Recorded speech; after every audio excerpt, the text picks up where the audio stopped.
by 2030, the connections will start to be made between artificial intelligence and the human brain. This is the world that you know.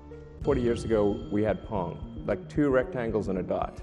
Now, 40 years later, we have photorealistic 3D simulations with millions of people playing simultaneously, and it's getting better every year. If you assume any rate of improvement at all, then the games will become indistinguishable from reality. It seems to follow that the odds that we're in base reality is 1 in billions. Imagine a day where you can simulate a world so perfectly with life forms, humans, so well that you can recreate every single neurosynaptic thought you could have, but now you're in the simulation on the computer. Imagine a world in which everything is now connected.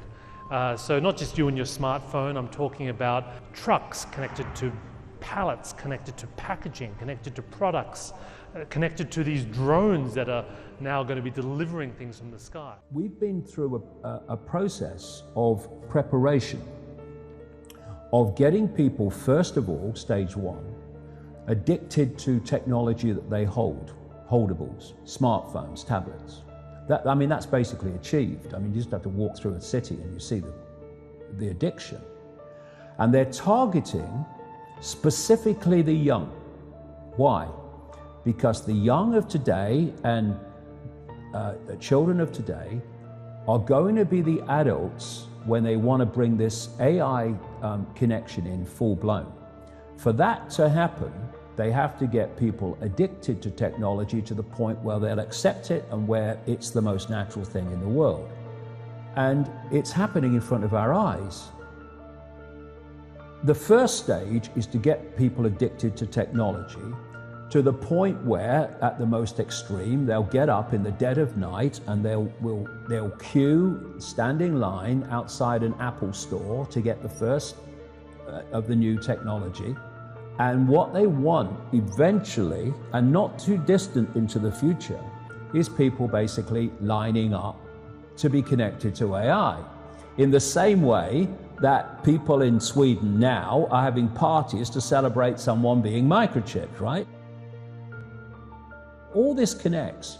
So the next stage, because the idea is to get in the body, the next stage is to get on the body.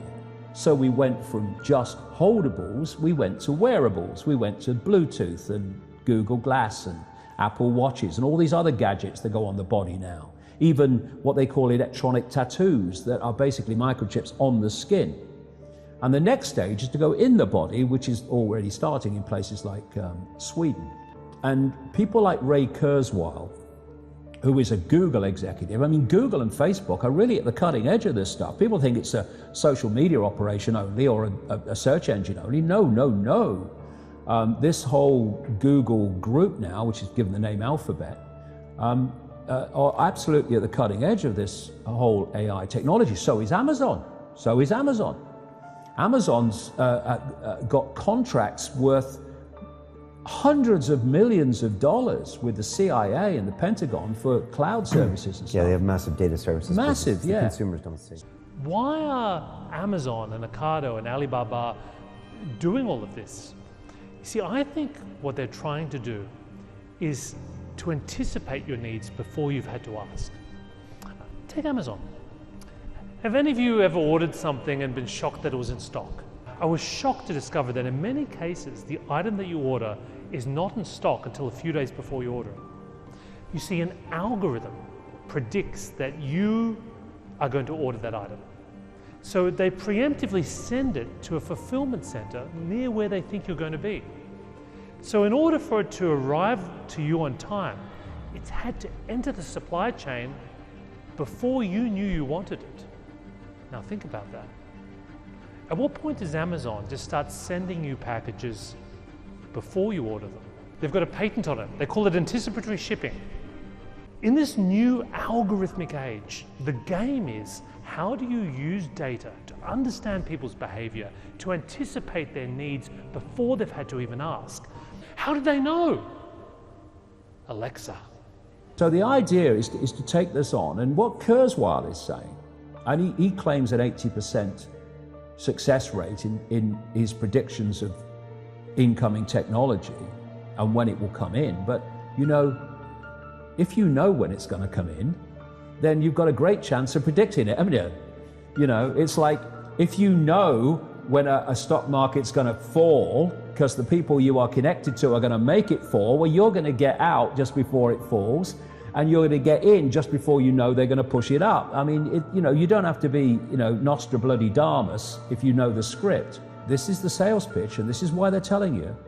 The sales pitch is when we connect to artificial intelligence, we'll be superhuman.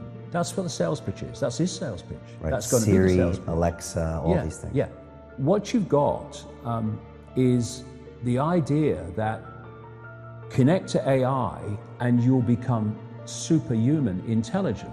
No, you'll become subhuman intelligent. You'll become a vehicle for artificial intelligence. And whoever controls artificial intelligence will control the perceptions of every mind that it's connected to.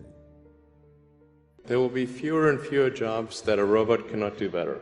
The rise of robots has led to some pretty scary warnings about the future of work. Robots will be able to do everything better than us. We're producing a culture that's very cognitively complex. Like, what the hell are you going to do if you can't use a computer? Like, if you can use a computer, you're at least in the game. If you can really use one, you're hyper powerful.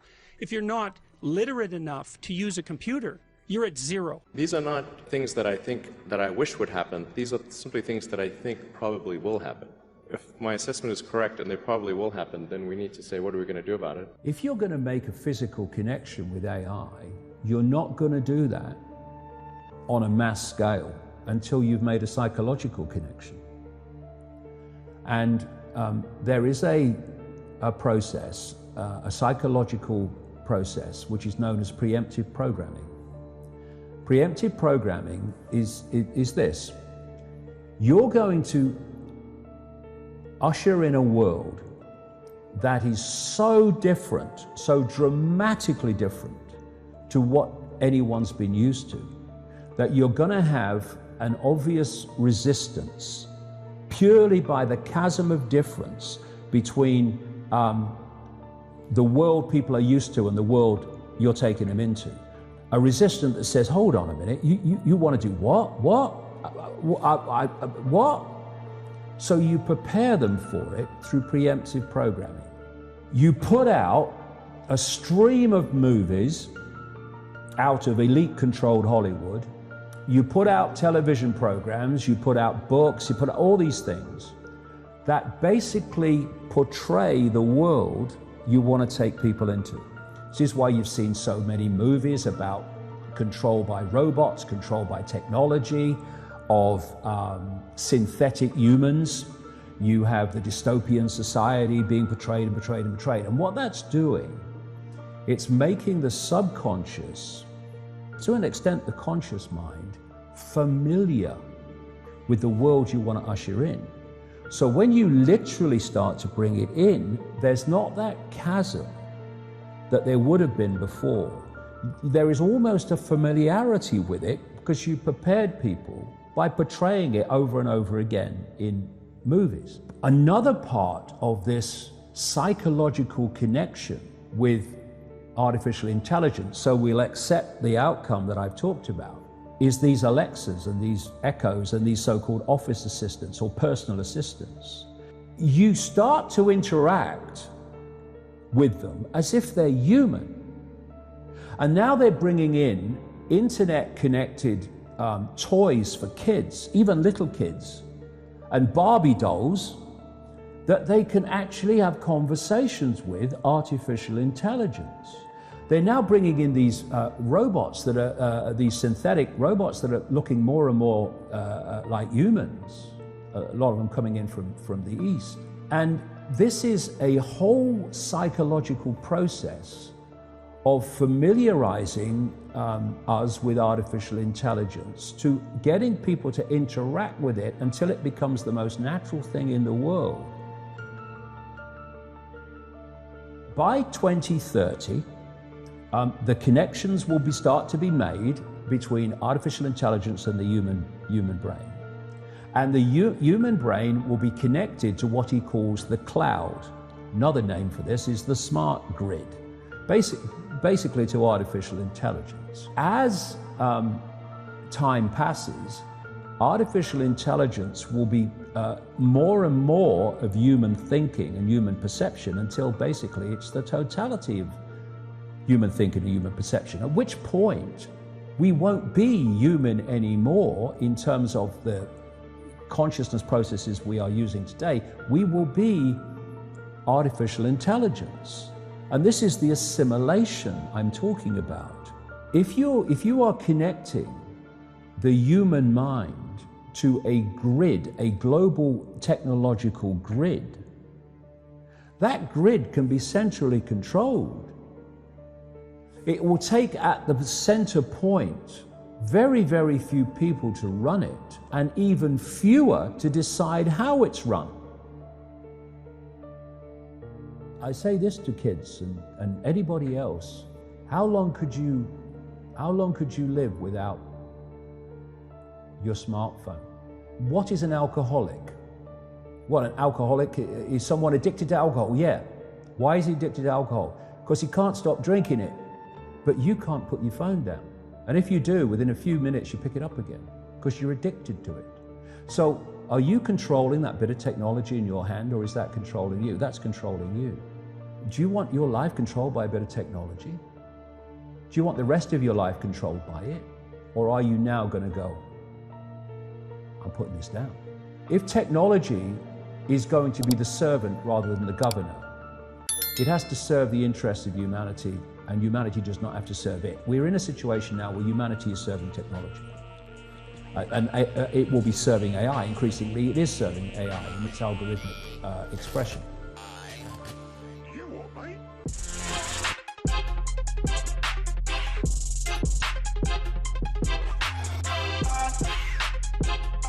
Yeah.